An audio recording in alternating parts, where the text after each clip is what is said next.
Well, I'm sure based on that announcement, I'm sure many questions are bubbling up for many of you, but perhaps I can answer one question that might be at the top of many of your minds, and that is, what exactly does a pound of fertilizer look like? And I understand there was a visual right there that we can, Jason, I'm going to put this by you so that we can make reference to that.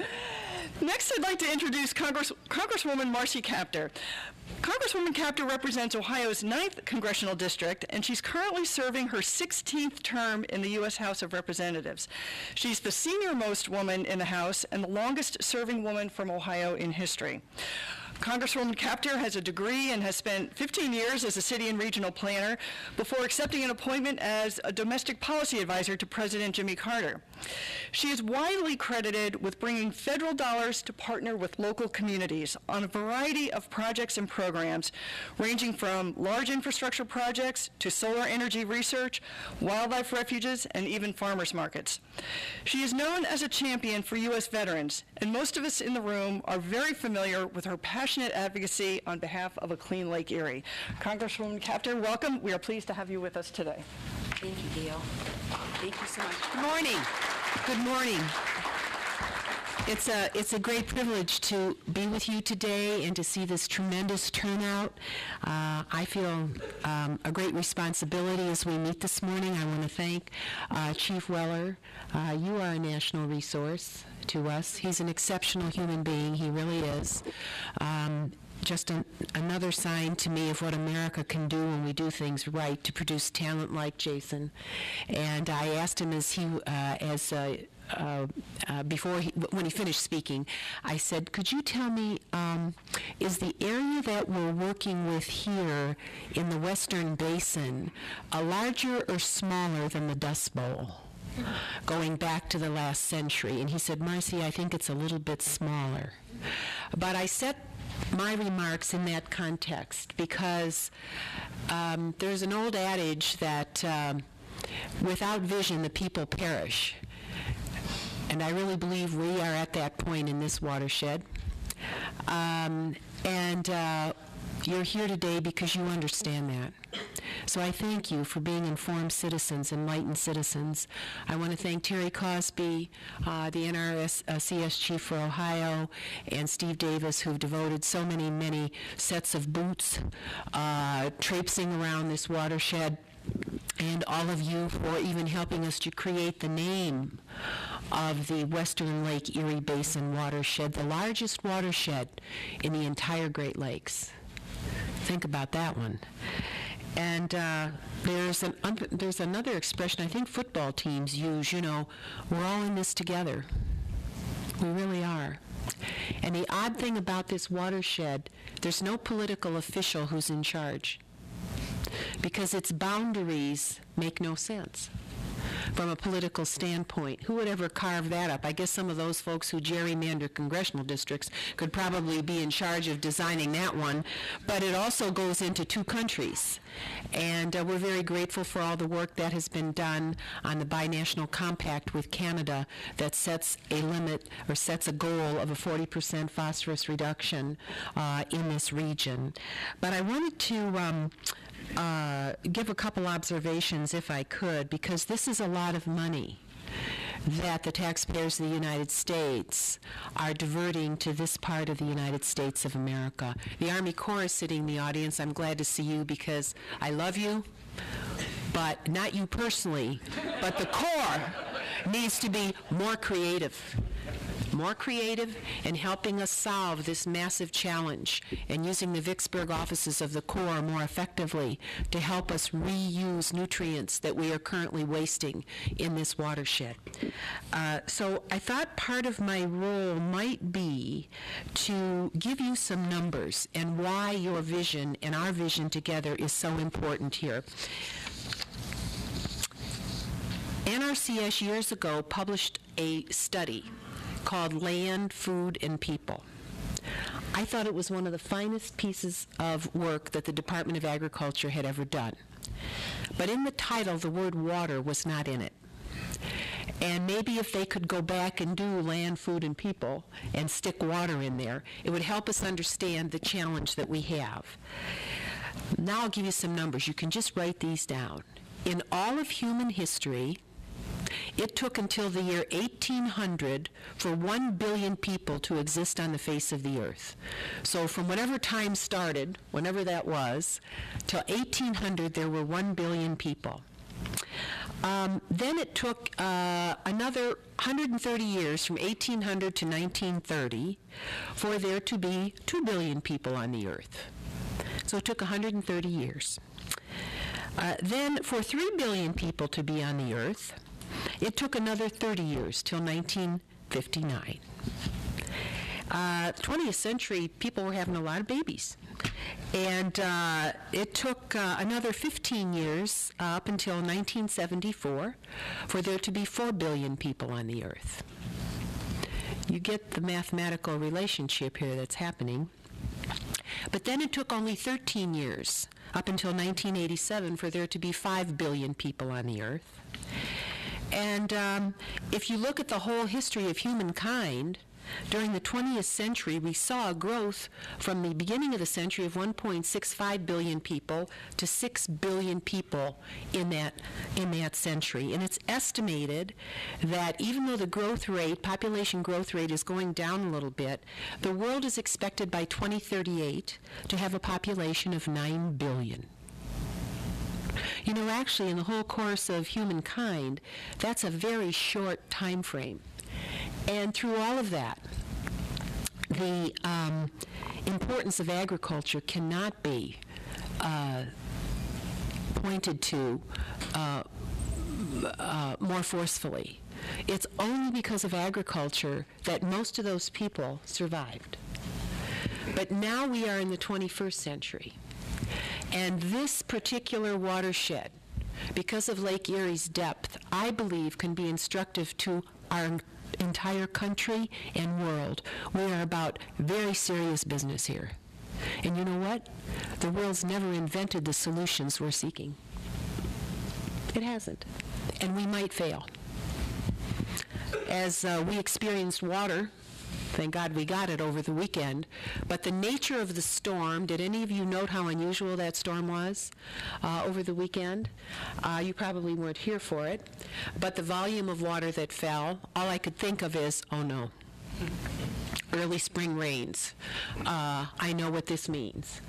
It's sobering if you really understand what just happened here in terms of what could happen in that lake this summer. So to feed all of these people, we not only have crops, we have animals. And in the Western Basin, as best as we can tell, and I'm sure USDA knows better than myself, we have a minimum of 10 million animals, and more every year. Well, we have more people we have to feed, right? And what are we going to do? We happen to be good at it, and we have water. And I don't know, we have 20 million animals by the end of the next 20 years? I don't know. But what I do know is that if we continue to behave in the way we have, we will all fail collectively. And what a great tragedy that would be. So those today, if my numbers are close, if we have 10 million animals, every year they produce the equivalent of 43,500 boxcar loads of manure in this watershed. I happened to spend part of my day yesterday with fishermen. There's nothing like that group of people. And one of them said to me, we weren't talking about the Western Basin, he wasn't even aware he lived in it, and he happened to be fishing up in Lake Huron. And these are good fishermen. They know what they're doing. And he said, you know, I had a funny experience last year. He said, Congresswoman, he said, I went out, I was up in Lake Huron. And he said, the day started out real good. And he said, but the winds and everything, later in the day, he said, I realized something was gushing around me. And he said, I realized I was surrounded by manure. And he said, well, I was already in the lake, and I had my waders on, so I just kept fishing, you know. He said, when I got home, my wife wouldn't let me in the house. And I said, well, I can understand why. He said, it's those dairies up there, isn't it? And I said, yep. And I share that story with you, not to criticize him, but to say, collectively, we have to figure out how to handle this. We just can't have that anymore. Because Lake Erie is telling us it's like a canary in a coal mine. is telling us we all have to change, and we can't be afraid of that change. We have to embrace it, and I thank NRCS for leading us in this effort. There was an article in Time magazine last fall, I think, and unfortunately somebody took my BlackBerry, so I can't quote you the exact author, but it was talking about the world's grasslands and depleted soils. And one of the points it made, based on global research, was that by the year 2007, overall, the soils themselves that we depend on to produce have been depleted significantly. I can't make a statement about the soils in this watershed, but globally what it's telling us, because we have more people, and because the population grew so fast in the 20th century, and because we're smart people, we know we have to produce more food, and we drive more fertilizer, and we drive more organics onto the land to produce the food that people need. Somehow, we had forgotten that there was a natural process for decomposition of organics into the soil, and that a majority of the world's soils were now depleted. That is a scary thought. And how we meet this new reality, not just in this watershed, but I think we're the test tube. We're the test tube for how we do this right. The world is going to be looking for solutions, at least those parts of the world that produce food, which is the minority of places in the world. We have to husband those very, very carefully. And that particular article was quite sobering. I sent it to my whole staff, and as often happens, I said, "Did you read the article?" Well, it's in our weekend reading. Okay. But it has to do with this relationship between land, food, people, and water. And there sits the most important body of fresh water, collectively the Great Lakes, on the face of the earth. So I wanted to put this out there because I think some of the feelings people have as we approach this task is to either be resistant, because nobody likes to change, right? I don't like to change what I do, or afraid somebody's going to come in and put a fine on you, or we divide one another because, you have to do it my way, or no. We have a big job here. And if I could tell you somebody had done it right someplace else, I don't know where that someplace else is. So we are the inventors of a new future for our country and the world, and I know the people of this region. They're really good people, for the most part. There's a few of them in prison, but for the most part, they're really good people, and if we can kind of let our defenses down just a little bit, I think there's tremendous opportunity on the horizon.